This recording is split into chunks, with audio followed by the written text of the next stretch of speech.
আমি আপনাদের সামনে আজকে আলোচনা করব। আমার আলোচনার বিষয় হচ্ছে ঈমান। আমি ঈমান নিয়ে আপনাদের সামনে কথা বলতে চাই এবং ঈমান কি সেটা আমাদেরকে জানতে হবে এবং বুঝতে হবে। ঈমান না বুঝার কারণে আমরা অনেক ভালো কাজ করছি, এরপরও আমাদের ওই ভালো কাজগুলো আমাদের আমলনামায় লেখা হচ্ছে না। কথা বলেন ঠিক কি না? ঈমান শব্দের অর্থ কি? ঈমান শব্দের অর্থ হচ্ছে বিশ্বাস করা, আনুগত্য করা, স্বীকৃতি দেওয়া, অনুগত হওয়া। ইসলামের যাবতীয় ইবাদত ও নেক আমলের বুনিয়াদ হচ্ছে ঈমান। ইমাম গাজ্জালী রহমতুল্লাহ আলাই বলেন, বিশ্বনবী জনাবে মুহাম্মদুর রাসূলুল্লাহ সকল পড়ি সাল্লাল্লাহু আলাইহি ওয়াসাল্লাম যা কিছু নিয়ে এসেছেন সব কিছুর প্রতি বিশ্বাস স্থাপন করাকে ঈমান বলা হয়। তবে সহজ কথা হলো কালেমে তয়্যিবা এবং কালেমে শাহাদাতের মর্ম মেনে নিয়ে মুখে উচ্চারণ করা এবং কাজে বাস্তবায়ন করাকে ঈমান বলা হয়। ঈমান ছাড়া আপনি যতই ভালো কাজ করেন না কেন আল্লাহ তাআলার দরবারে কবুল হবে না। অতএব ঈমান আনার পরে আপনি যতটুকুই ভালো কাজ করেন এই কাজটাই আল্লাহ রাব্বুল আলামিন আপনার আমার আমলনামায় লিপিবদ্ধ করে দিবেন। বলেন সুবহানাল্লাহ। ভাইরা আমার, বন্ধুগণ আমার, ঈমান শব্দের অর্থ হচ্ছে বিশ্বাস করা, আনুগত্য করা, স্বীকৃতি দেওয়া, অনুগত হওয়া। ইসলামের যাবতীয় ইবাদত ও নেক আমলের বুনিয়াদ হচ্ছে ঈমান। ইমাম গাজ্জালী রহমতুল্লাহ আলাইহি বলেন, বিশ্বনবী জনাবে মুহাম্মদুর রাসূলুল্লাহ সাল্লাল্লাহু আলাইহি ওয়াসাল্লাম যা কিছু নিয়ে এসেছেন সব কিছুর প্রতি বিশ্বাস স্থাপন করাকে ঈমান বলে। তবে সহজ কথা হলো কালেমে তয়্যিবা এবং কালেমে শাহাদাতের মর্ম মেনে নিয়ে এবং মুখে উচ্চারণ করাকে ঈমান বলে। ঈমান ছাড়া আপনি যতই সমাজের ভালো কাজ করেন না কেন, আপনি যতই ভালো কাজ করেন না কেন কোনো উপকারে আসবে না।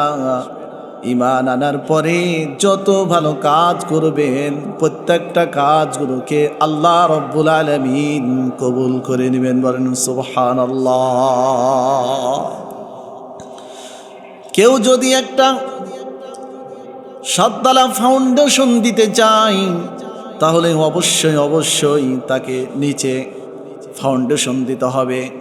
ফাউন্ডেশন যদি না দেয় ওই সাততলা বিল্ডিং করা তার জন্য স্বপ্ন হয়ে দাঁড়িয়ে থেকে যাবে। কথা বলেন ঠিক কিনা? তেমনি ঈমান ছাড়া আপনি যতই ভালো কাজ করেন না কেন আল্লাহ রব্বুল আলামিনের দরবারে কোনো কিছু কবুল হবে না। আমানতু বিল্লাহি ওয়া মালাইকাতিহি ওয়া কুতুবিহি ওয়া রুসুলিহি ওয়াল ইয়াউমিল আখিরি ওয়াল কদরি খায়রিহি ওয়া শাররিহি মিনাল্লাহি তাআলা ওয়াল বাসি বাদাল মাউত। এক নাম্বার হলো আল্লাহ রাব্বুল আলামিনের প্রতি বিশ্বাস করতে হবে। দুই নাম্বার হলো ওয়া মালাইকাতিহি, আল্লাহ রাব্বুল আলামিনের তৈরিকৃত ফেরেশতাদের প্রতি বিশ্বাস করতে হবে। ওয়া কুতুবিহি, আল্লাহ রাব্বুল আলামিনের নাজিলকৃত কিতাবের প্রতি বিশ্বাস করতে হবে। ওয়া রুসুলিহি, আল্লাহ রাব্বুল আলামিন যে রাসূলদেরকে পাঠিয়েছেন, নবীদেরকে পাঠিয়েছেন, এই রাসূলদের প্রতি ঈমান আনতে হবে। ওয়াল ইয়াউমিল আখিরি, আখিরাতের প্রতি ঈমান আনতে হবে। ওয়াল কদরি খায়রিহি ওয়া শাররিহি মিনাল্লাহি তাআলা ওয়াল বাসি বাদাল মাউত, ভালো মন্দ তকদিরের প্রতি ঈমান আনতে হবে। মৃত্যুর পরে পুনরায় আরেকটা জীবন আছে, ওই জীবনের প্রতি ঈমান আনা রাখবে। এগুলোর ভিতরে কেউ যদি একটা অস্বীকার করে, একটা অমান্য করে, তাহলে তার ঈমান থাকবে না, সে মুসলমান থাকবে না। তাকে নতুন করে কালিমা পড়ে ঈমান আনতে হবে। কথা বলেন ঠিক কিনা? যাদের হৃদয়ে আছে আল্লাহর ভয়, তারা কভু পথ ভুলে যায় না। কথা বলেন ঠিক কিনা? যাদের হৃদয়ে আছে আল্লাহর ভয়, তারা কভু পথ ভুলে যায় না। আল্লাহর প্রেম ছাড়া এই দুনিয়ায় কারো কাছে কোনো কিছু চাই না। ঠিক কিনা? এই জন্য আল্লাহ রাব্বুল আলামিনের প্রতি ভয় করতে হবে। মনে হয় আমার ঈমানের কি অবস্থা হয়ে যায়, আমার ঈমান যদি চলে যায় তাহলে আমি সমাজের ভিতরে যত ভালো কাজ করি না কেন কোনো কাজ উপকারে আসবে না। কথা বলেন ঠিক কি না?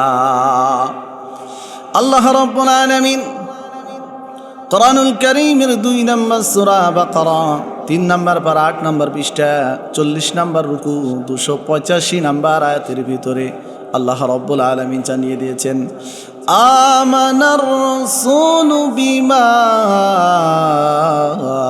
উনজিলা ইলাইহি মির রাব্বিহি ওয়াল মুমিনুন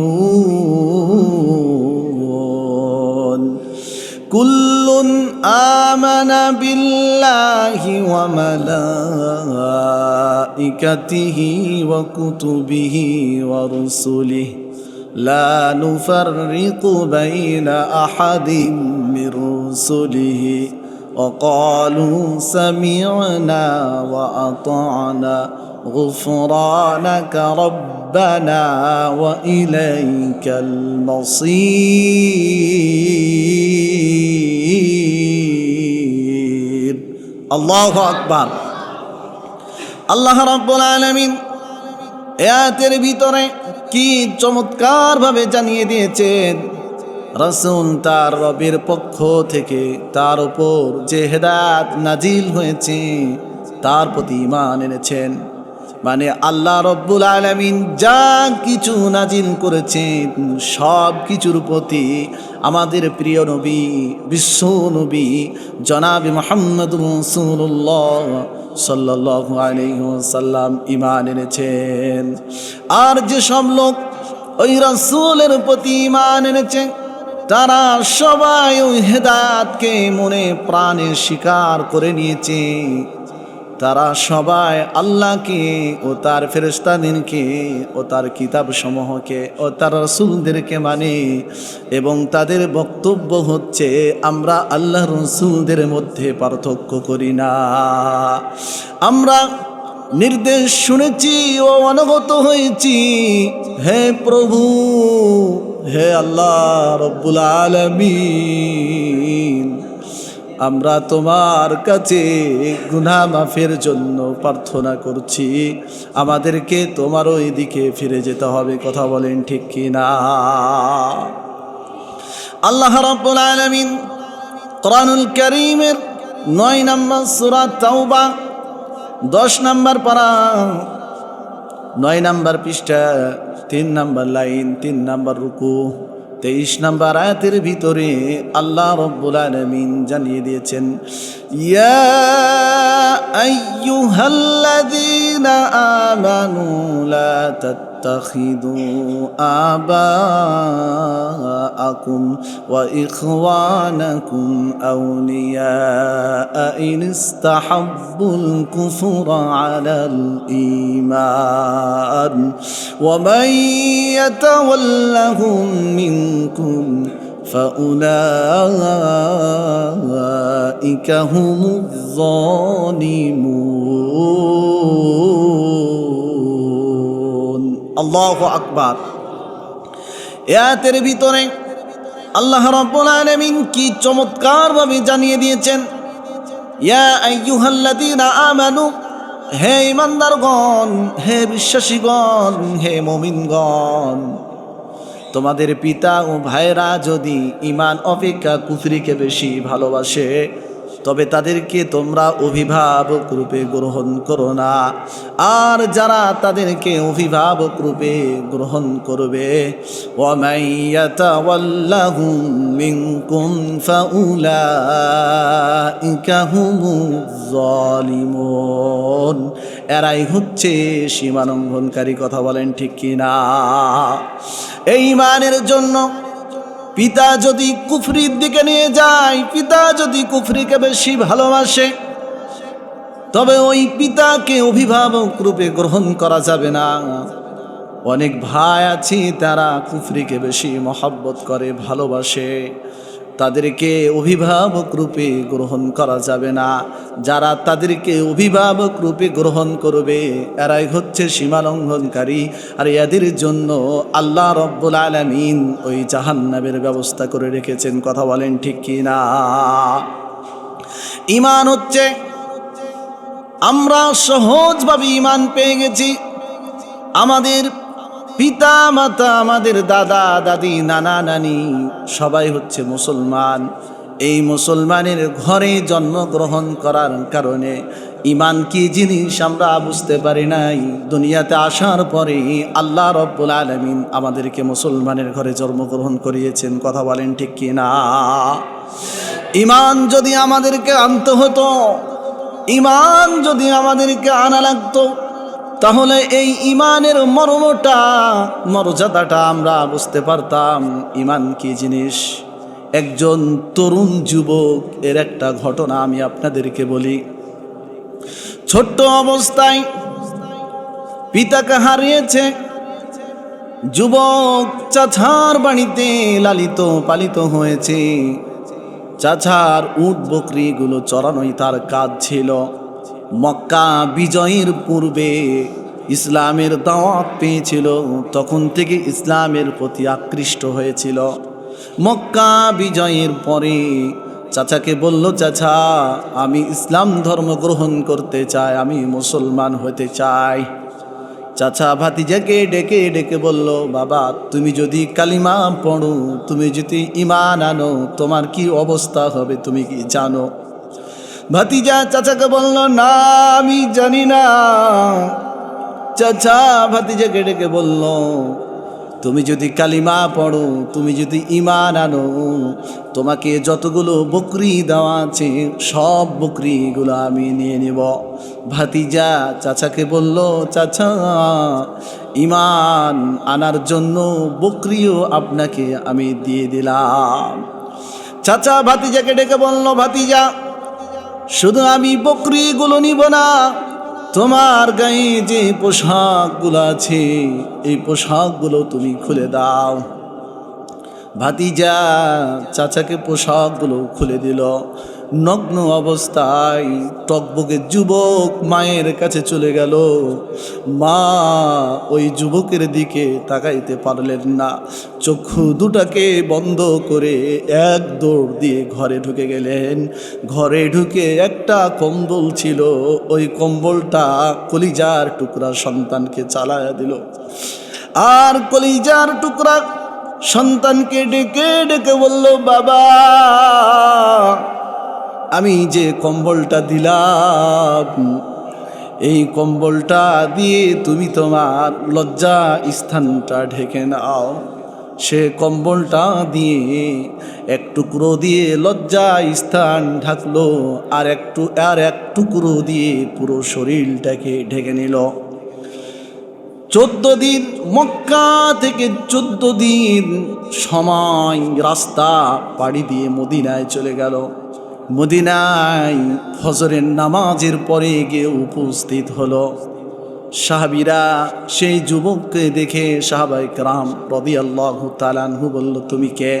সে বলল, আমি আব্দুল উজ্জা। তোমার বাড়ি কোথায়? সে বলল, আমার বাড়ি হলো মক্কায়।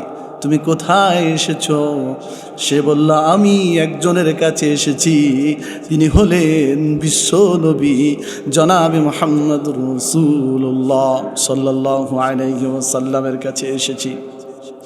সাহাবায়ে কেরাম রাদিয়াল্লাহু তাআলা আনহু বিশ্বনবী জনাব মুহাম্মদুর রাসূলুল্লাহ সাল্লাল্লাহু আলাইহি ওয়াসাল্লামের কাছে নিয়ে গেলেন। বিশ্বনবীর সাথে কথা বললেন। বিশ্বনবী তাকে বললেন, তোমার নাম কি? সে বলল, আমার নাম আব্দুল উজ্জা। আল্লাহ রসুল বললেন, তোমার নাম এখন থেকে আব্দুল উজ্জা না, তোমার নাম এখন থেকে আমি আব্দুল্লাহ রেখে দিলাম। বলেন সুবহানাল্লাহ। আল্লাহ রব্বুল আলামিনের কাছে দুটো নাম সব চাইতে বেশি প্রিয়। এক হলো আব্দুল্লাহ, আর এক হলো আব্দুর রহমান। বিশ্বনবী জনাব মুহাম্মদ রাসূলুল্লাহ সাল্লাল্লাহু আলাইহি ওয়াসাল্লাম কথা বলছেন। আব্দুল্লাহ আল্লাহ রসুলকে বললেন, ইয়া রাসূলুল্লাহ, ইয়া হাবিবাল্লাহ, আমি মক্কা থেকে এসেছি। আমি এই ইসলাম ধর্ম গ্রহণ করার কারণে, কালিমা পড়ার কারণে আমার চাচা আমাকে অনেকগুলো বকরি দিয়েছিল, সব বকরিগুলো নিয়ে নিয়েছে। ইয়া রাসূলুল্লাহ, ইয়া হাবিবাল্লাহ, শুধু বকরিগুলো নেয় নাই, আমার গায়ে যে পোশাকগুলো ছিল, আমার চাচা এই পোশাকগুলো দিয়েছিল, এই পোশাকগুলো ঈমান আনার কারণে এই পোশাকগুলো আমার চাচা খুলে দিয়েছে। ইয়া রাসূলুল্লাহ, ইয়া হাবিবাল্লাহ, তা আমি ঈমান থেকে বিন্দু মাত্র পিছনে সরে আসিনি। বলেন সুবহানাল্লাহ।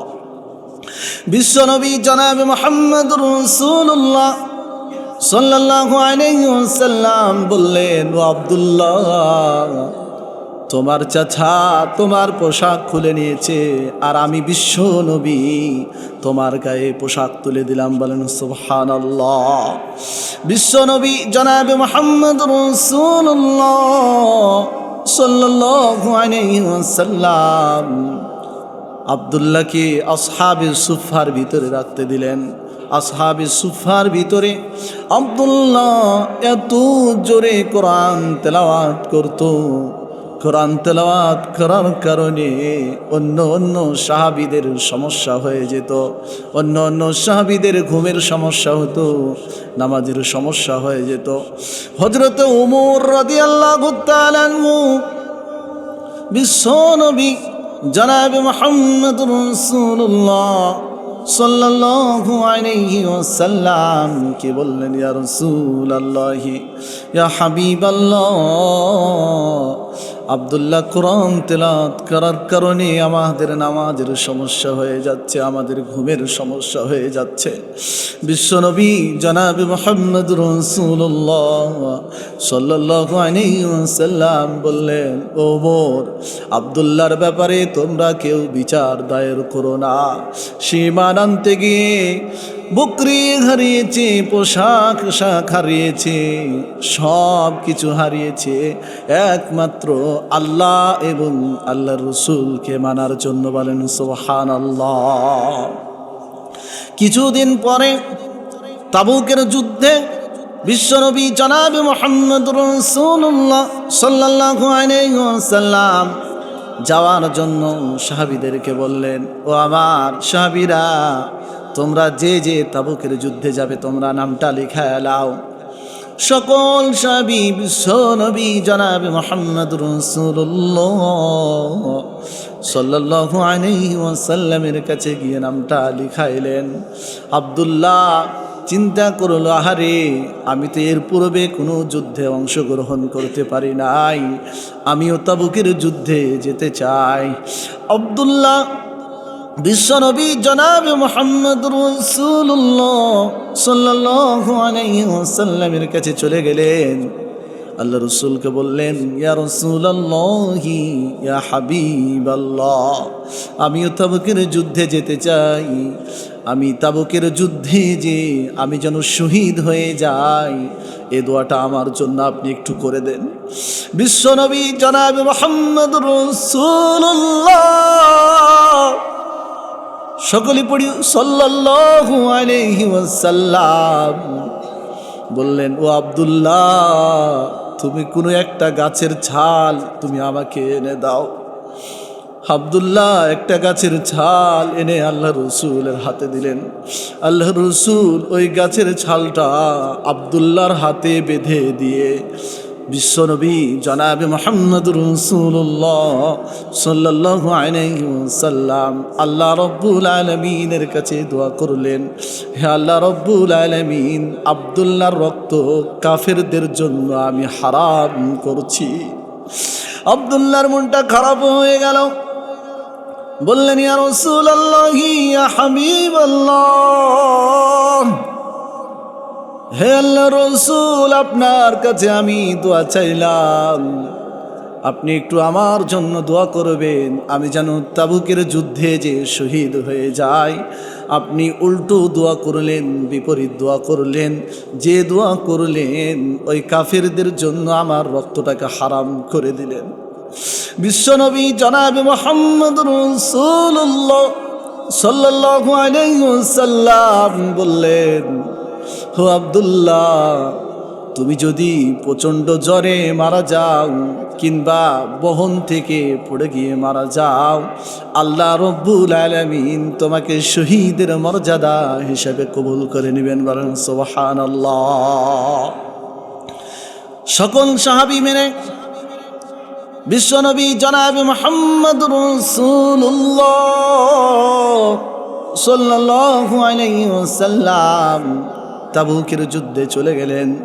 তাবুকের যুদ্ধে যাওয়ার পরে আব্দুল্লাহর প্রচণ্ড জ্বর এসে গেল। কোনো ক্রমে জ্বর কমছিল না, জ্বর বৃদ্ধি পাচ্ছিল। কয়েকদিন ধরে জ্বরে পড়ে থাকলেন। হঠাৎ করে একদিন রাতে দুনিয়ার জমিন থেকে দুনিয়ার মায়া মমতা সব ত্যাগ করে আল্লাহর ডাকে সাড়া দিয়ে দুনিয়ার জমিন থেকে আব্দুল্লাহ বিদায় হয়ে গেল। ইন্না লিল্লাহি ওয়া ইন্না ইলাইহি রাজিউন। বিশ্বনবী জনাবে মুহাম্মদ রাসূলুল্লাহ সাল্লাল্লাহু আলাইহি ওয়াসাল্লাম সাহাবীদেরকে বললেন, ও আমার সাহাবীরা, তোমরা কেউ কেউ কবর খনন করো। সকল সাহাবী মেনে বিশ্বনবী জনাবে মুহাম্মদ রাসূলুল্লাহ সাল্লাল্লাহু আলাইহি ওয়াসাল্লামকে সাহায্য সহযোগিতা করলেন। হযরত আবু বকর, হযরত ওমর রাদিয়াল্লাহু তাআলা আনহু আল্লাহ রসুলের কাছে লাশটাকে নিয়ে আসলেন। হযরত বেলাল রাদিয়াল্লাহু তাআলা আনহু, তার হাতে একটা আলো টিপ টিপ করে জ্বলতেছিল। বিশ্বনবী নিজ হাতে আব্দুল্লাহর লাশটাকে কবরে নামালেন। নামানোর পরে সমস্ত কাফন দাফন সম্পন্ন করলেন। সমস্ত দাফন কাফন সম্পন্ন করার পরে বিশ্বনবী জনাবে মুহাম্মদ রাসূলুল্লাহ সাল্লাল্লাহু আলাইহি ওয়াসাল্লাম আল্লাহ রাব্বুল আলামিনের দরবারে দোয়া করলেন, হে আল্লাহ রাব্বুল আলামিন, আজকে সন্ধ্যা পর্যন্ত আমি আব্দুল্লাহর প্রতি সন্তুষ্ট ছিলাম। হে আল্লাহ রাব্বুল আলামিন, তুমিও আব্দুল্লাহর প্রতি সন্তুষ্ট হয়ে যাও। হযরত আবু বকর রাদিয়াল্লাহু তাআলা আনহু পাশেই ছিলেন। হযরত আবু বকর রাদিয়াল্লাহু তাআলা আনহু বললেন, আব্দুল্লাহর জায়গাতে যদি আমি হতাম তাহলে আমি নিজেকে ধন্য মনে করতাম। এই জন্য নিজেকে ধন্য মনে করতাম। বিশ্বনবী নিজ হাতে লাশকে নামালেন, নিজ হাতে দাফন কাফন সম্পন্ন করলেন। আবার ওই কবরের পাশে দাঁড়িয়ে আল্লাহ রব্বুল আলামিনকে বললেন, হে আল্লাহ রব্বুল আলামিন, আমি আব্দুল্লাহর প্রতি আজকে সন্ধ্যা পর্যন্ত সন্তুষ্ট ছিলাম।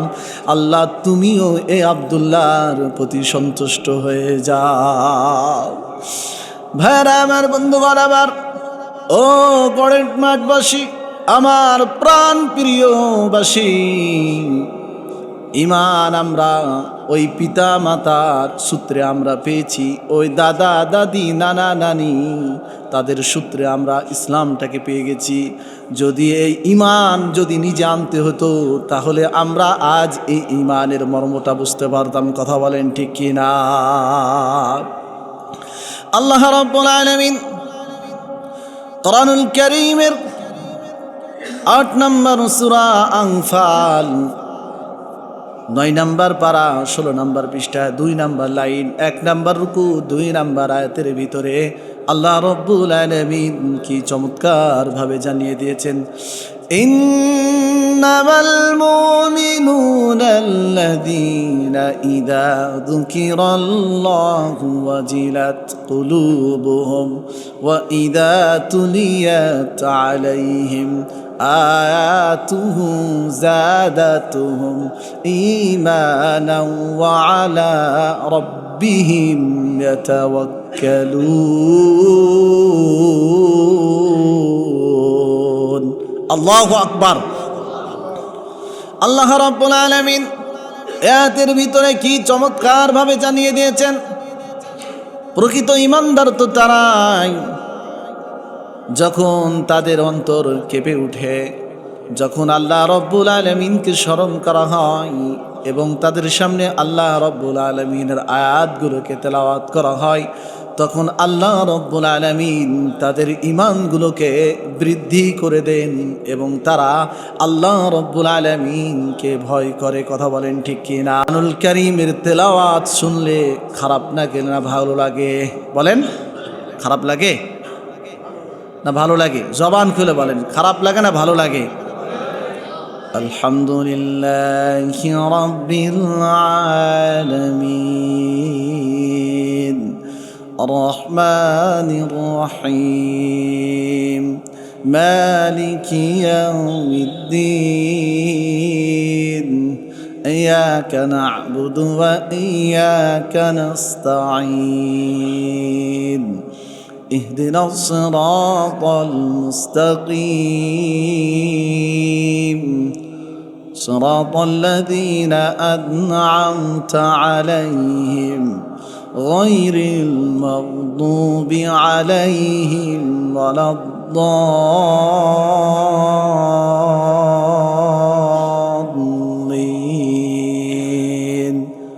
آمين। আল্লাহ রাব্বুল আলামিন কোরআনুল কারীমের 2 নম্বর সূরা বাকারা 1 নম্বর পরে 1 নম্বর পৃষ্ঠা 3 থেকে 5 নম্বর আয়াতের ভিতরে আল্লাহ রাব্বুল আলামিন কি চমৎকার ভাবে জানিয়ে দিয়েছেন, আল্লাযীনা ইউমিনুনা বিল গায়ব ওয়া ইউকিমুনাস সালাহ ওয়া মিম্মা রাযাকনাহুম ইউনফিকুন। আল্লাহু আকবার। আল্লাযীনা ইউমিনুনা বিল গায়ব, যারা অদৃশ্য বিশ্বাস করে। আমরা আল্লাহ রসুলকে দেখি নাই, আল্লাহ রব্বুল আলামিনকে দেখি নাই, আমরা সাহাবীদেরকে দেখি নাই, আমরা তাবেঈনদেরকে দেখি নাই, আমরা আইম্মায়ে মুজতাহিদদেরকে দেখি নাই, তারপরও আমরা সে আল্লাহ রব্বুল আলামিনের প্রতি বিশ্বাস করেছি। কথা বলেন ঠিক কি না? তারপর আমরা বিশ্বনবী জনাবে মুহাম্মদ রাসূলুল্লাহ সাল্লাল্লাহু আলাইহি ওয়াসাল্লামের আদর্শকে আমরা মেনে নিয়েছি। আল্লাহ রব্বুল আলামিন 4টা বিষয়কে বাদ দিয়ে সব কিছু উন্মোচন করে দিয়েছেন। 4টা বিষয় আল্লাহ রব্বুল আলামিন আমাদেরকে জানান নাই, পৃথিবীর কোনো মানুষ কেউ জানে না, একজন জানেন, তিনি হলেন আল্লাহ রব্বুল আলামিন। ইন্নাল্লাহা ইনদাহু ইলমুস সাআহ وينزل الغيث ويعلم ما في الأرحام وما تدري نفس ماذا تكسب غدا وما تدري نفس بأي أرض تموت إن الله عليم خبير। الله أكبر। আল্লাহ রাব্বুল আলামিন পৃথিবীর সব কিছু উন্মোচন করে দিয়েছেন, পৃথিবীতে মানুষদেরকে সব কিছু জানিয়ে দিয়েছেন। পৃথিবীর ভিতরে মানুষ সব কিছু জানে, মানুষ শুধু 4টা বিষয় জানে না। 1 নাম্বার হলো বৃষ্টি কখন হবে, কোথায় হবে, পৃথিবীর কেউ জানে না, একজন জানেন, তিনি হলেন আল্লাহ রাব্বুল আলামিন। আমরা অনেক সময় দেখতে পাই আমি বৃষ্টিতে ভিজছি, আমার পাশের মানুষটা রৌদ্রে দাঁড়িয়ে আছে, এরকম হয় কি হয় না? কথা বলেন, হয় না? যারা জমিতে কাজ করে বর্ষার সময় দেখবেন এই জমিতে বৃষ্টি হচ্ছে আর পাশের জমিতে বৃষ্টি হচ্ছে না। আল্লাহ রব্বুল আলামিন কোথায় বৃষ্টি দিবেন, কোথায় বৃষ্টি বর্ষণ করবেন, এটা পৃথিবীর কেউ জানেন না, একজন জানেন, তিনি হলেন আল্লাহ রব্বুল আলামিন।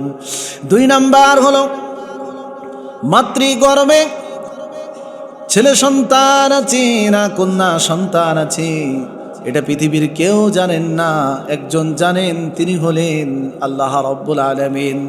লিল্লাহি মুলকুস সামাওয়াতি ওয়াল আরদ ইয়াখলুকু মা ইয়াশা ইয়াহাবু লিমান ইয়াশাউ ইনাসান ওয়া ইয়াহাবু লিমান ইয়াশাউ যুকুর أو يزوجهم ذكرانا وإناثا ويجعل من يشاء عقيما إنه عليم قدير الله أكبر নবমণ্ডল এবং ভূমণ্ডলের ভিতরে আল্লাহ রাব্বুল আলামিন যাকে ইচ্ছা করেন ছেলে সন্তান দান করেন, আবার যাকে ইচ্ছা করেন কন্যা সন্তান দান করেন, আবার যাকে ইচ্ছা করেন ছেলেও দেন মেয়েও দেন, আবার যাকে ইচ্ছা করেন আল্লাহ রব্বুল আলামিন কোনো কিছুই দেন না। কথা বলেন ঠিক কিনা? এই তো কিছুদিন পূর্বে আমি একটা পোস্ট পড়ছিলাম, আমি একটা নিউজ পড়ছিলাম, একজন বোন এই কথাগুলো লিখেছিল। তাদের সংসার 5 বছর হয়েছে, 5 বছরের ভিতরে তাদের কোনো বাচ্চা কাচ্চা হয় না। তারা ডাক্তারের কাছে গেছে, ডাক্তার বলেছে এই বোনের কোনোদিন বাচ্চা হবে না। এ কথা শুনে স্বামী স্ত্রীকে তালাক দিয়ে দিল। স্ত্রী মন খারাপ হয়ে গেল, সে তো চিন্তিত হয়ে গেল, আহারে এটা তো আমার হাতে নয়, এটা হচ্ছে আল্লাহ রব্বুল আলামিনের হাতে। আল্লাহ তাআলা কাকে কখন ছেলে দিবেন, কাকে কখন কন্যা দিবেন, কেউ এটা জানে না, একজন জানেন, তিনি হলেন আল্লাহ রব্বুল আলামিন। এই কারণে আমার স্বামী আমাকে ডিভোর্স দিয়ে দিল, আমার স্বামী আমাকে তালাক দিয়ে দিল, তার হাজবেন্ড অন্য জায়গাতে বিয়ে করলো, ওই তার স্ত্রীকে ছেড়ে দিল। ছেড়ে দেওয়ার 6 মাস পরে একজন ছেলে বিবাহর জন্য তাকে বলল আমি তাকে বিবাহ করতে চাই। তাকে বলা হলো এই মেয়ের আদৌ কোনো দিন বাচ্চা কাচ্চা হবে না, যদি এই শর্তে মেনে আপনি বিয়ে করতে পারেন। সেই যুবক বলল কোনো সমস্যা নাই, আল্লাহ রব্বুল আলামিন যদি চান তাহলে বাচ্চা দান করবেন, আল্লাহ যদি না চান তাহলে বাচ্চা দান করবেন না। ওই বোনের বিয়ে হলো। বিয়ে হওয়ার 7 মাস পরে আল্লাহ রব্বুল আলামিন তার গর্ভে বাচ্চা দান করে দিলেন। বলেন সুবহানাল্লাহ। ওই বোন তিনি বলেছেন আমি প্রতিদিন তাহাজ্জুদের নামাজে দাঁড়িয়ে আল্লাহ রব্বুল আলামিনের কাছে প্রার্থনা করেছি, আল্লাহ রব্বুল আলামিনকে বলেছি আল্লাহ আমাকে দুনিয়ার জমিনে আমি যেন মা শব্দটা শুনতে পাই, এই ব্যবস্থাটা করে দাও। আমি যেন ওই বাচ্চাদেরকে আব্বু আম্মু বলে ডাকতে পারি, এই ব্যবস্থাটা করে দাও। আল্লাহ তোমার কাছে দুনিয়ার জমিনে আমি কিছুই চাই না, তোমার কাছে এই দোয়াটা এই কাজটা আমি চাই। আল্লাহ রব্বুল আলামিন তার দোয়াটাকে কবুল করে ওই মাকে সন্তান দান করে দিয়েছেন। বলেন সুবহানাল্লাহ। 2 নাম্বার হলো মাতৃগর্ভে ছেলে সন্তান আছে না কন্যা সন্তান আছে, এটা কেউ জানে না।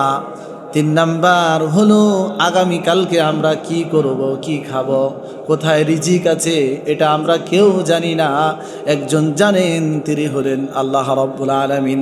4 নাম্বার হলো আল্লাহ রব্বুল আলামিন আমাদেরকে এই দুনিয়ার জমিনে পাঠিয়েছেন এই দুনিয়ার জমিনে আমরা কতদিন বাঁচবো, কয় সেকেন্ড বাঁচবো, এটা কেউ জানে না। একজন জানেন, তিনি হলেন আল্লাহ রব্বুল আলামিন। এই চারটা বিষয় বাদ দিয়ে আল্লাহ রব্বুল আলামিন সব কিছু উন্মোচন করে দিয়েছেন। বলেন সুবহানাল্লাহ। আল্লাযীনা ইউমিনুনা বিল গায়ব,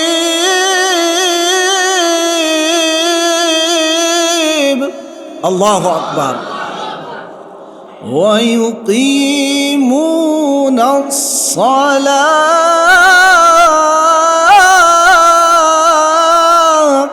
আল্লাহু আকবার, وَمِمَّا رَزَقْنَاهُمْ يُنْفِقُونَ, আল্লাহু আকবার।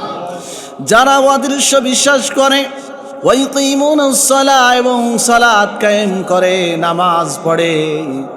বলেন তো, আমরা মুসলমানের ঘরে জন্মগ্রহণ করার পরে আমরা কয়জন নামাজ পড়ি? কি বলেন? আমরা নামাজ পড়ি না।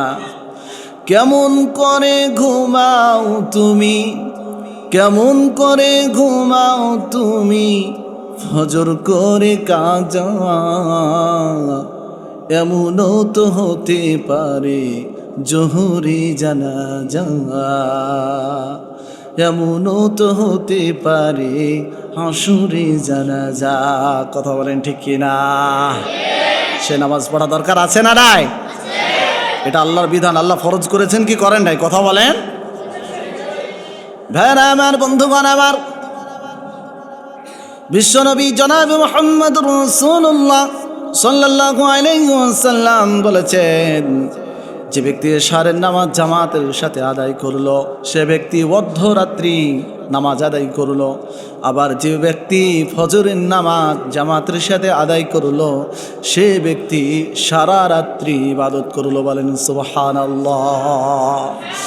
ওয়া মিম্মা রাযাকনাহুম ইউনফিকুন,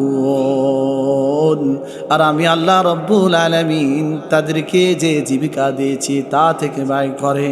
আল্লাহ রব্বুল আলামিনের পথে আল্লাহ রব্বুল আলামিন আমাদেরকে খরচ করতে বলেছেন। আমরা তো আল্লাহ রব্বুল আলামিনের পথে খরচ করি না, আল্লাহ রব্বুল আলামিনের পথে ব্যয় করি না। আল্লাহ রব্বুল আলামিন কোরআনুল কারীমের ভিতরে জানিয়ে দিয়েছেন। কোরআনুল কারীমের 63 নম্বর সূরা মুনাফিকুন, 28 নম্বর পারা, 14 নম্বর পৃষ্ঠা, 2 নম্বর রুকু, 9 থেকে 11 নম্বর আয়াতের ভিতরে আল্লাহ রব্বুল আলামিন জানিয়ে দিয়েছেন, ওয়া আনফিকু মিম্মা রাযাকনাকুম মিন ক্বাবলি আইয়াতিয়া আহাদাকুমুল মাউত ফায়াকুলা রব্বি লাউলা আখারতানি ইলা আজালিন করিব ফাআসাদ্দাক ওয়া আকুম মিনাস সালিহিন। আল্লাহ রাব্বুল আলামিন জানিয়ে দিয়েছেন, আমি আল্লাহ রাব্বুল আলামিন তোমাদেরকে যা দিয়েছি তা থেকে ব্যয় করো, তা থেকে খরচ করো। তোমাদের কারো মৃত্যু আসার পূর্বে, নচেত সে বলবে, হে আমার রব, হে আমার আল্লাহ রব্বুল আলামিন, তুমি আমাকে আরো কিছু কালের জন্য অবকাশ দিলে আমি সব কিছু দান খায়রাত করে দিতাম।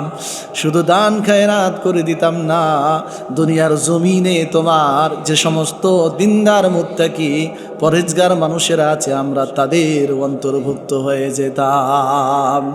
ওয়ালাই ইউআখিরাল্লাহু নাফসান ইযা জাআ আজালুহা ওয়াল্লাহু খাবীরুম বিমা তা'মালুন। নির্দিষ্ট সময় এসে গেলে 1 সেকেন্ড আগেও মৃত্যু হবে না এবং 1 সেকেন্ড পরও মৃত্যু হবে না। কথা বলেন ঠিক কিনা? হযরত আব্দুল্লাহ ইবনে মুবারক রহমাতুল্লাহ আলাইহি তার জীবনী পড়তে গিয়ে দেখলাম, হযরত আব্দুল্লাহ ইবনে মুবারক রহমাতুল্লাহ আলাইহি তিনি ফরজ হজ করেছিলেন। নফল হজ করার জন্য বাড়ি থেকে বের হচ্ছেন, এমনটা অবস্থায় তার কলিজার টুকরা সন্তান বাড়িতে এসে কান্নাকাটি শুরু করলো। হযরত আব্দুল্লাহ ইবনে মুবারক রহমতুল্লাহ আলাইহি কলিজার টুকরা সন্তানকে বলল, বাবা তুমি কাঁদছো কেন? কলিজার টুকরা সন্তান বাবাকে বলল, বাবা অমুক বাড়িতে কিছু গোশত রান্না করেছে, আমি চাইলাম কিন্তু আমাকে দিল না। হযরত আব্দুল্লাহ ইবনে মুবারক রহমতুল্লাহ আলাইহি কলিজা টুকরা সন্তানের কান্না থামানোর জন্য সেই বাড়িতে চলে গেলেন। বাড়িতে যাওয়ার পরে বললেন, আসসালামু আলাইকুম ইয়া আহলাল বাইত। ভিতর থেকে উত্তর আসলো, ওয়ালাইকুম আসসালাম ওয়া রাহমাতুল্লাহি ওয়া বারাকাতুহু। হুজুর আপনি আমার বাড়ির দরজায়, হুজুর আপনার জন্য আমি কি করব? হযরত আব্দুল্লাহ ইবনে মুবারক রহমতুল্লাহ আলাইহি বললেন, আমার জন্য কিছুই করতে হবে না, আমি একটা কারণে এসেছি। সেই কারণটা হলো আমার এই কলিজার টুকরা সন্তানের কান্না থামানোর জন্য এসেছি। তুমি বাড়িতে কি গোশত রান্না করেছ? সে বলল, হ্যাঁ আমি বাড়িতে গোশত রান্না করেছি। হযরত আব্দুল্লাহ ইবনে মুবারক রহমতুল্লাহ আলাইহি বললেন, তোমার কাছে এই বাচ্চা গোশত চেয়েছিল? সে বলল, হ্যাঁ গোশত চেয়েছিল, দাওনি কেন? বাড়ির মালিক বলল, হুজুর আমার বাড়িতে একদিন নয়, 2 দিন নয়, 3 দিন থেকে কোনো চুলা জ্বলে নাই। আমি মাঠে কাজে গেছিলাম, মাঠে গিয়ে কাজ পাই নাই। আমি মাঠ থেকে ফেরার পথে একটা মরা গরু পড়েছিল, ওই মরা গরু খালিয়ে কিছু গোশত নিয়ে এসে আমি আমার পরিবারকে রান্না করে আমি খাওয়াচ্ছিলাম। হুজুর এই মরা গরুর গোশত যদি না দিয়ে ভুল করে থাকি, আপনি মেহেরবানি করে আমাকে মাফ করে দিবেন। হুজুর আপনি তো যাকাত ফিতরা উশুরের মাল খান না, আল্লাহ রব্বুল আলামিন আপনাকে পর্যাপ্ত পরিমাণ সম্পদ দিয়েছেন। হযরত আব্দুল্লাহ ইবনে মুবারক রহমতুল্লাহ আলাইহি তিনি বাড়িতে চলে গেলেন। বাড়িতে গিয়ে চিন্তা করলেন, আহারে আমি তো ফরজ হজ করেছি, আমি নফল হজের জন্য যাচ্ছি।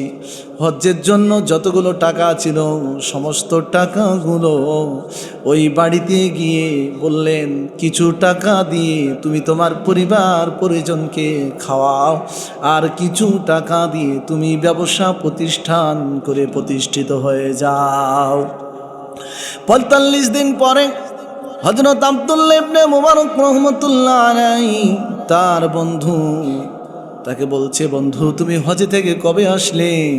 হযরত আব্দুল্লাহ ইবনে মুবারক রহমতুল্লাহ আলাইহি বলল, বন্ধু আমি এবছর হজে যাই নাই, আমার হজের সমস্ত টাকা পয়সাগুলো আমার একজন গরিব ভাইকে, আমার প্রতিবেশী গরিব ভাইকে দান করে দিয়েছি। বন্ধু সত্যি করে বলো তুমি কবে হজে থেকে আসলে? আমি যখন তওয়াফ করছিলাম তখন তোমাকে আমার সামনে তওয়াফ করতে দেখলাম। ও বন্ধু আমি যখন সাই করছিলাম, আমি সাই করতে আমার সামনে তোমাকে দেখলাম। বন্ধু তুমি সত্যি করে বলো, আমি মিনা মুজদালিফায় গেলাম, ওখানেও দেখতে পেলাম, আমি আরাফার ময়দানে গেলাম, ওখানেও দেখতে পেলাম। বন্ধু তুমি সত্যি করে বলো, বন্ধু হজে থেকে কবে আসলে? হযরত আব্দুল্লাহ ইবনে মুবারক রহমতুল্লাহ আলাইহি বলল, দোস্ত আমি সত্যি করে বলছি এই বছর আমি হজে যাই নাই, আমার হজের সমস্ত টাকাগুলো আমার একজন গরিব ভাইকে দান করে দিয়েছি। সেই দিন রাতে আল্লাহ রাব্বুল আলামিন হযরত আব্দুল্লাহ ইবনে মুবারক রহমতুল্লাহ আলাইহিকে স্বপ্নে দেখাচ্ছেন, ও আব্দুল্লাহ তুমি হজে আসো নাই তো কি হয়েছে? তোমার দানটা আমার কাছে এত পছন্দনীয় হয়েছে যে তোমার একজন ফেরেশতার মাধ্যমে, তোমার আকৃতি ধরিয়ে একজন ফেরেশতার মাধ্যমে এই বছরের তোমার হজের যতগুলো কাজ ছিল সমস্ত কাজগুলো আমি আল্লাহ রব্বুল আলামিন সম্পাদন করিয়েছি। বলেন সুবহানাল্লাহ। শুধু তাই না ও আব্দুল্লাহ, তোমার দানটা আমার কাছে এত পছন্দনীয় হয়েছে যে এই বছরে যতজন হাজি হজ করতে এসেছিল সমস্ত হাজিদের হজকে আমি আল্লাহ রব্বুল আলামিন কবুল করে নিয়েছি। বলেন সুবহানাল্লাহ। ভাইরা আমার, বন্ধুগণ আমার, আমরা আল্লাহ রব্বুল আলামিনের পথে ব্যয় করি না, আল্লাহ রাব্বুল আলামিনের পথে খরচ করি না। আল্লাহ রাব্বুল আলামিন কোরআনুল কারীমের ভিতরে জানিয়ে দিয়েছেন, ইয়া আইয়ুহাল্লাযীনা আমানু আনফিকু মিম্মা রাযাকনাকুম মিন ক্বাবলি আন ইয়াতিয়া ইয়াউমুন লা বাইউন ফীহি ওয়ালা খুল্লাতুন ওয়ালা শাফাআ ওয়াল কাফিরুনা হুমুয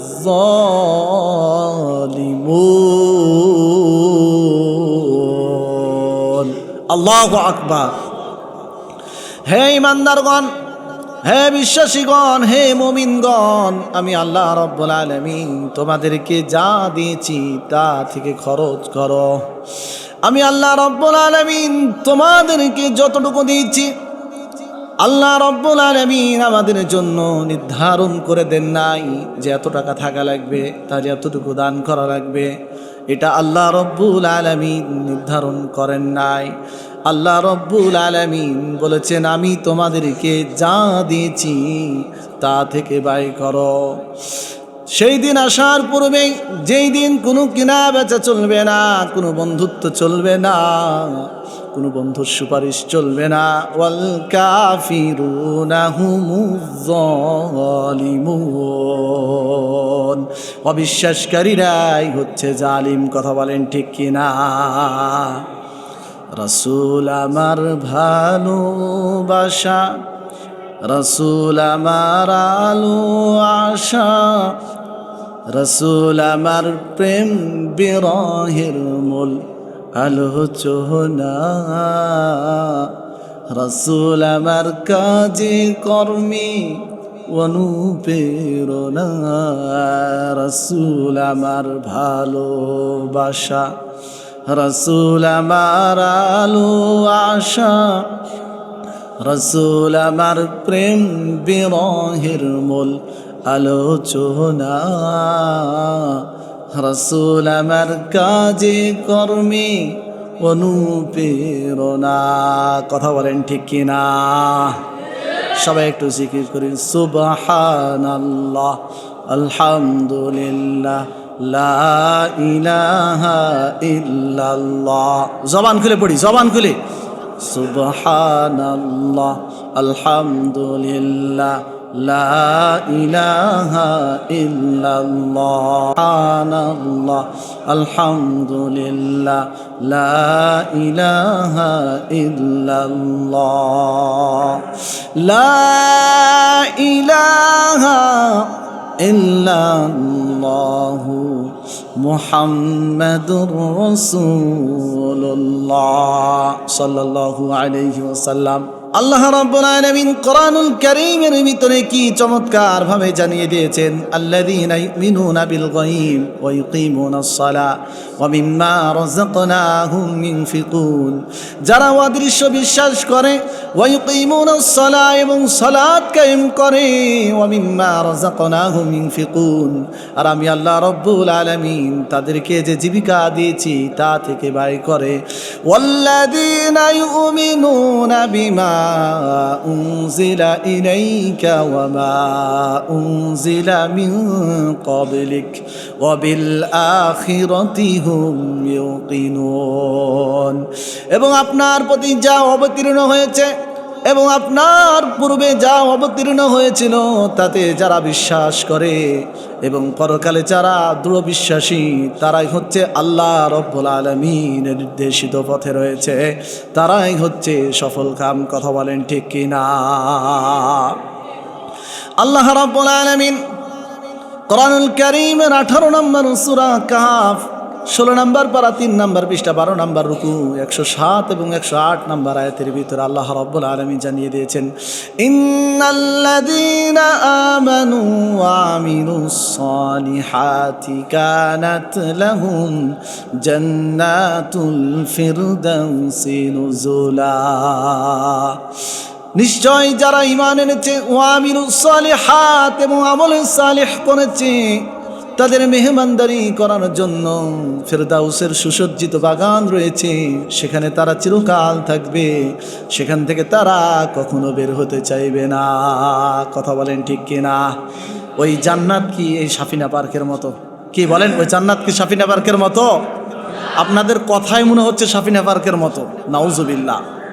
ওই জান্নাত, পৃথিবীর সব কিছু যদি একদিকে দেওয়া হয়, তাও ওই জান্নাতের চেয়ারের একটা নমুনা তৈরি করতে পারবে না। বলেন সুবহানাল্লাহ।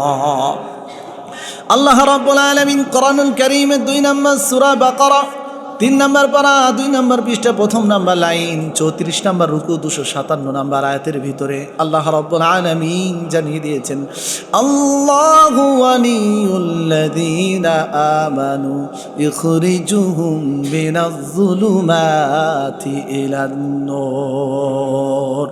যারা ঈমান এনেছে আল্লাহ রাব্বুল আলামিন তাদের অভিভাবক, পৃথিবীতে কেউ তাদের অভিভাবক নয়। ইখরিজুহুম মিনাজ-যুলুমাতি ইলান-নূর, আল্লাহ রাব্বুল আলামিন তাদেরকে অন্ধকার থেকে আলোর পথে বের করে আনেন। ওয়াল্লাযীনা কাফারু আউলিয়াউহুমুত الطاغوت يخرجونهم من النور إلى الظلمات। আর যারা কুফরি করে, তাগুত শয়তান তাদের অভিভাবক, আল্লাহ রাব্বুল আলামিন তাদেরকে অন্ধকার থেকে, আল্লাহ রাব্বুল আলামিন তাদেরকে আলোর পথ থেকে অন্ধকারের দিকে নিয়ে যান। উলাইকা আসহাবুন নারি হুম ফিহা খালিদুন। এরাই হলো জাহান্নামী, সেখানে তারা চিরকাল থাকবে, চিরকাল বসবাস করবে। কথা বলেন ঠিক কিনা? এই ঈমানের কারণে বিশ্বনবী জনাবে মুহাম্মদুর রাসূলুল্লাহ সাল্লাল্লাহু আলাইহি ওয়াসাল্লাম কি পরিমাণ কষ্ট করেছেন, কি পরিমাণ বিসর্জন দিয়েছেন। আল্লাহ রসুলের 63 বছরের পুরো জিন্দগিটা উম্মতের কল্যাণের জন্য পার করে দিয়েছেন। কথা বলেন ঠিক কিনা?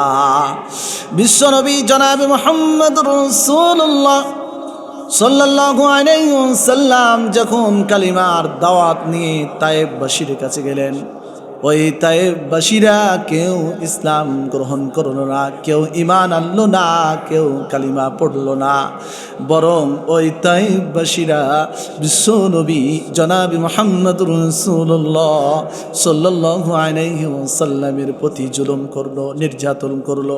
শুধু নির্যাতন করলো তাই না, আল্লাহ রসুলের প্রতি পাথর মেরে মেরে আঘাত করেছিল। আল্লাহ রসুলের মোজাগুলো রক্তে আটকে গেছিল, মোজাগুলো খুলতেছিল না। বিশ্বনবী জনাবে মুহাম্মদুর রাসূলুল্লাহ সাল্লাল্লাহু আলাইহি ওয়াসাল্লামকে তারা পাগল বাড়া দিয়েছিল। ওই তায়েববাসীরা ছোট ছোট বাচ্চারা আল্লাহ রসুলকে পিছন দিক থেকে পাথর মারতে মারতে আল্লাহ রসুলকে আঘাত করেছিল। বিশ্বনবী জনাবে মুহাম্মদুর রাসূলুল্লাহ সাল্লাল্লাহু আলাইহি ওয়াসাল্লাম একটা আঙ্গুরের বাগানে গিয়ে বসলেন। আঙ্গুরের বাগানে বসার পরে পাহাড়ের নিয়োজিত ফেরেশতা বিশ্বনবী জনাবে মুহাম্মদুর রাসূলুল্লাহ সাল্লাল্লাহু আলাইহি ওয়াসাল্লামকে বললেন, ইয়া রাসূলুল্লাহ, ইয়া হাবিবাল্লাহ, আপনি যদি একটু অনুমতি দেন তাহলে এই তায়েববাসীকে 2 পাহাড় দিয়ে আমরা নিষ্পেষিত করে দিব। বিশ্বনবী জনাবে মুহাম্মদুর রাসূলুল্লাহ সাল্লাল্লাহু আলাইহি ওয়াসাল্লাম আঙ্গুরের বাগানে বিশ্রাম নিচ্ছেন। একজন ব্যক্তি আল্লাহ রসুলের কাছে গিয়ে 1 গিলাস আঙ্গুরের রস দিলেন। আল্লাহ রসুল বললেন, তোমার নাম আখতাস না? তোমার বাড়ি হযরত ইউসুফ আলাইহিস সালাতু ওয়াস সালামের এলাকায় না? সে বলল, আপনি কিভাবে জানলেন? বিশ্বনবী জনাবে মুহাম্মদুর রাসূলুল্লাহ সাল্লাল্লাহু আলাইহি ওয়াসাল্লাম বললেন, আমিও নবী, তিনিও নবী। একজন নবীর খবর আর একজন নবীর কাছে থাকে। বলেন সুবহানাল্লাহ। ভাইরা আমার, বন্ধুগণ আমার, আল্লাহ রাব্বুল আলামিন কোরআনুল কারীমের ভিতরে জানিয়ে দিয়েছেন, ইন্নাল্লাযীনা আমানু ওয়া আমিলুস সালিহাত উলাইকা হুম খায়রুল বারিয়াহ। যারা ঈমান এনেছে ওয়া আমিলুস সালিহাত এবং আমলে সালিহ করে, উলাইকা হুম খায়রুল বারিয়া, এই সমস্ত মানুষেরা হলো পৃথিবীর সেরা মানুষ, শ্রেষ্ঠ মানুষ। জাযাউহুম ইনদা রাব্বিহিম জান্নাতু আদনিন তাজরি মিন তাহতিহাল আনহারু খালিদিনা ফিহা আবাদা। তাদের পালনকর্তার কাছে রয়েছে তাদের প্রতিদান, চিরকাল বসবাসের জন্য জান্নাত, যার তলদেশে ঝর্ণা দ্বারা প্রবাহিত, সেখানে তারা চিরকাল থাকবে। আল্লাহ রব্বুল আলামিন তাদের প্রতি সন্তুষ্ট, তারাও আল্লাহ রব্বুল আলামিনের প্রতি সন্তুষ্ট। এটা তাদের জন্য যে তার পালনকর্তাকে ভয় পায়। আল্লাহ রব্বুল আলামিনের প্রতি যে আমরা ঈমান আনলাম, আমি কয়েকটা পয়েন্ট বলে আমি অল্প সময়ের ভিতরে আমি আমার আলোচনা শেষ করে দিব। আমাদের ঈমান ভঙ্গের 10টি কারণ আছে, আমি কয়েক মিনিটের ভিতরে কারণগুলো বলে আমি আলোচনা শেষ করে দিব। আমাদের কি কি কাজ করলে আমাদের ঈমানগুলো ভেঙে যায়। 1 নাম্বার হলো আল্লাহ তাআলার সাথে শিরিক করা। আমরা কখনো আল্লাহ তাআলার সাথে শিরিক করব না। 2 নাম্বার হলো বান্দা ও আল্লাহ তাআলার মাঝে অন্য কাউকে মাধ্যম বানানো। 3 নাম্বার হলো মুশরিকদেরকে কাফের মনে না করা এবং তাদের ধর্মকে সঠিক মনে করা। 4 নাম্বার হলো বিশ্বনবী জনাব মুহাম্মদুর রাসূলুল্লাহ সাল্লাল্লাহু আলাইহি ওয়াসাল্লামকে বাদ দিয়ে অন্য কারো আদর্শ মানা এবং মেনে নেওয়া। আমি একটা মানুষের আমি জীবনী পড়লাম, আব্দুল্লাহ ইবনে উবাই। এই লোকটার জীবনী পড়তে গিয়ে দেখলাম এই লোকটার কোথাও কোনো ভুল নাই, কোনো সমস্যা নাই, শুধু একটাই ভুল ছিল। সেই ভুলটা হলো বিশ্বনবী জনাবে মুহাম্মদুর রাসূলুল্লাহ সাল্লাল্লাহু আলাইহি ওয়াসাল্লামকে আদর্শ হিসেবে মানত না। সে যখন আল্লাহ রাসূল যখন যা বলতেন তাই শুনতেন, কিন্তু অন্তরের ভিতরে কলবের ভিতরে অন্য কাউকে লালন করতেন। এই জন্য সে তার মুনাফিকের মৃত্যু হয়েছে। কথা বলেন ঠিক কি না? এই জায়গাতে ছোট্ট কয়েকটা কথা। আব্দুল্লাহ ইবনে উবাই যখন মারা যায়, তার কলিজার টুকরা সন্তান বিশ্বনবী জনাব মুহাম্মদুর রাসূলুল্লাহ সাল্লাল্লাহু আলাইহি ওয়াসাল্লামকে এসে বললেন, ইয়া রাসূলুল্লাহ, ইয়া হাবিবাল্লাহ, আমার বাবা যখন মারা যায় তখন 2টো কথা বলেছেন। 1 নাম্বার হলো আপনি আমার বাবার জানাজাটা পড়াবেন। 2 নাম্বার হলো আপনার জুব্বা মুবারকটা আমার বাপের কাফনের জন্য দিবেন। বিশ্বনবী জনাব মুহাম্মদুর রাসূলুল্লাহ সাল্লাল্লাহু আলাইহি ওয়াসাল্লাম বললেন, যাও তুমি লাশ রেডি করো। মসজিদে নববীতে 22 জন সাহাবীকে নিয়ে কথা বলছেন। এই কথাগুলো ইবনে হিশামের ভিতরে পাবেন। 21 জন সাহাবী দাঁড়িয়ে গেছেন, হযরত ওমর দাঁড়ান নাই। হযরত ওমর বিশ্বনবীর জামাটাকে টেনে ধরেছেন, ইয়া রাসূলুল্লাহ, ইয়া হাবিবাল্লাহ, আপনি তাকে জামা দিবেন না। বিশ্বনবী বললেন, ওমর জামা ছেড়ে দাও, আল্লাহ রব্বুল আলামিনের হুকুম এখন পর্যন্ত আসে নাই, তুমি আমার জামাটাকে ছেড়ে দাও। এই জামা দেওয়ার কারণ হলো বদরের যুদ্ধে 14 জন সাহাবী শহীদ হয়েছিল আর 14 জনকে বন্দী করা হয়েছিল। ওই 14 জনের ভিতরে আল্লাহ রসুলের চাচা আব্বাস ছিল। বিশ্বনবী জনাব মুহাম্মদুর রাসূলুল্লাহ সাল্লাল্লাহু আলাইহি ওয়াসাল্লাম রাতে দেখতে গেলেন বন্দিশালাতে। সাথে ছিল হযরত আবু বকর, হযরত ওমর, পিছনে ছিল আব্দুল্লাহ ইবনে উমাই। ওই বন্দিশালাতে দেখতে গিয়ে বিশ্বনবী বললেন, তোমাদেরকে ছেড়ে দেওয়া হবে।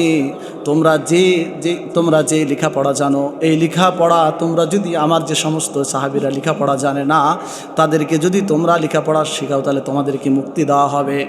বিশ্বনবী জনাবে মুহাম্মদুর রাসূলুল্লাহ সাল্লাল্লাহু আলাইহি ওয়াসাল্লামের চাচা খেজুরের গাছের ডাল, খেজুরের গাছের পাতা দিয়ে 2 হাতকে বাঁধা ছিল। এই হাতগুলোতে রক্ত জমে গেছিল, বিশ্বনবীর চোখ দিয়ে টপ টপ করে পানি এসে গেছে। আব্দুল্লাহ ইবনে উবাই আল্লাহ রসুলের চোখের দিকে তাকিয়ে আব্দুল্লাহ ইবনে উবাই থামতে পারলো না। আব্দুল্লাহ ইবনে উবাই নিজের গায়ের জামাটা খুলে দিয়ে আল্লাহ রসুলকে বলে, ইয়া রসুল আল্লাহি, ইয়া হাবিব আল্লাহ, আপনি আপনার চাচাকে এই জামাটা দিয়ে দেন। বিশ্বনবী জনাবে মুহাম্মদ রাসূলুল্লাহ সাল্লাল্লাহু আলাইহি ওয়াসাল্লাম হযরতে ওমরকে বললেন, ওমর, আমি কাল কিয়ামতের দিন আব্দুল্লাহ ইবনে উবাই যদি আমাকে বলে, হে আল্লাহ রসুল, দুনিয়ার জমিন আপনাকে একটা জামা দিয়েছিলাম, ওই জামাটা দেন, ওই জামার ঋণটা আমি বিশ্বনবী শোধ করে দিলাম। বলেন সুবহানাল্লাহ। বিশ্বনবী জনাবে মুহাম্মদ রাসূলুল্লাহ সাল্লাল্লাহু আলাইহি ওয়াসাল্লাম 21 জন সাহাবীকে নিয়ে জানাজায় চলে গেলেন। 3টা কাতারে জানাজা আরম্ভ করলেন। এমনটা অবস্থায় আল্লাহ রাব্বুল আলামিন কোরআনুল কারীমের আয়াত নাজিল করে জানিয়ে দিলেন, ইস্তাগফির লাহুম আও লা তাস্তাগফির লাহুম ইন তাস্তাগফির লাহুম 70 মাররাতান ফালাই ইয়াগফিরাল্লাহু লাহুম। হে নবী, তুমি এ ধরনের লোকদের জন্য যত ক্ষমা প্রার্থনা করো বা না করো, তুমি যতই আল্লাহ আমার কাছে ক্ষমা প্রার্থনা করো বা না করো, 70 মানে তুমি যদি এদের জন্য 70 বেশি ক্ষমা প্রার্থনা করো, তাও আল্লাহ রব্বুল আলামিন কখনোই নয় তাকে মাফ করবেন না। এখানে হুম ব্যবহার করে আল্লাহ রব্বুল আলামিন কিয়ামত পর্যন্ত বুঝিয়ে দিয়েছেন। কিয়ামত পর্যন্ত এই ধরনের মুনাফিকদের জানাজা শুধু আব্দুল্লাহ ইবনে উবাই নাই, কিয়ামত পর্যন্ত যতগুলো মানুষ আসবে সবার কিয়ামত পর্যন্ত এইরকমভাবে তাদের জানাজা পড়া যাবে না। ঈমান ভাঙ্গার 5 নাম্বার কারণ হলো ইসলামের কোনো বিষয়ে বিদ্বেষ পোষণ করা, ইসলামের কোনো বিষয়কে নিয়ে বিদ্বেষ পোষণ করা। 6 নাম্বার হলো দ্বীন ইসলামের কোনো বিষয়ে মস্করা করা, উপহাস করা, ঠাট্টা করা। 7 নাম্বার হলো কিছু অর্জন বা বর্জনের জন্য জাদু করা বা জাদুকে মহাব্বত করা, ভালোবাসা। 8 নাম্বার হলো মুসলিমদের বিরুদ্ধে মুশরিকদেরকে সহযোগিতা করা। 9 নাম্বার হলো শরীয়তে নবী মুহাম্মদুর রাসূলুল্লাহ সাল্লাল্লাহু আলাইহি ওয়াসাল্লাম এর চাইতে অন্য কাউকে ঊর্ধ্বে মনে করা। 10 নাম্বার হলো আল্লাহ রব্বুল আলামিন যে একটা মনোনীত দিন ইসলাম দিয়েছে সেটা থেকে মুখ ফিরিয়ে নেওয়া। এই 10টি কারণে আমাদের ঈমান ভঙ্গ হয়ে যায়। আল্লাহ রব্বুল আলামিন আমাদের সবাইকে এই ঈমান আনতে পারি এবং ঈমানকে জীবনে বাস্তবায়ন করতে পারি এবং ঈমানের উপর অবিচল থাকতে পারি, সে তৌফিক দান করুন। আমরা সকলে পড়ি আল্লাহুম্মা আমিন। এবং যে সমস্ত কারণে আমাদের ঈমানগুলো ভেঙে যায়, এ কারণ থেকে আল্লাহ তাআলা আমাদের সবাইকে হেফাজত করুন। আমরা সকলে পড়ি আল্লাহুম্মা আমিন। লিল্লাহি তাকবীর, লিল্লাহি তাকবীর। আমি আপনাদের সামনে আর কথা বাড়াচ্ছি না। আপনারা আমার অত্যন্ত প্রাণপ্রিয় ব্যক্তি, আপনারা আমাকে অত্যন্ত মহব্বত করেন, ভালোবাসেন। মাঝে মধ্যে আমার মন নাড়া দেয় যেখানে আসি। আপনারা যে ভালোবাসা, যে মহব্বত দিয়েছেন, এটা আসলে কোনোদিনই ভোলার নয়। আমি আপনাদের জন্য দোয়া করি, আল্লাহ রাব্বুল আলামিন আপনাদেরকে ভালো রাখুন, সুস্থ রাখুন, ঈমানের উপরে রাখুন, সে তৌফিক দান করুন। আমরা সকলে পড়ি আল্লাহুম্মা আমিন।